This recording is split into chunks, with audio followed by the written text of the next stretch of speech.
The Peoria Public Library auditorium was filled with hundreds of family members and citizenship candidates Friday morning for a naturalization ceremony, dressed in their Sunday best. 90 people from 29 countries took their oath of citizenship in front of Illinois leaders, family, and friends to officially become U.S. citizens. Between smiles, applause, and cheers, recipients heard remarks from U.S. Magistrate Judge Ronald L. Hanna and Congressman Darren LaHood, who congratulated them on their accomplishment and emphasized the responsibilities that come with citizenship. When you see the commitment and dedication of people and what they go through to become a legal citizen, it's really a unique thing.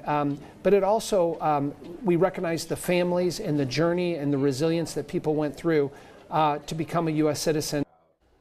Countries represented at today's ceremony include the Philippines, India, Canada, China, Mexico, Colombia, El Salvador, and many, many more. Congratulations to those new American citizens.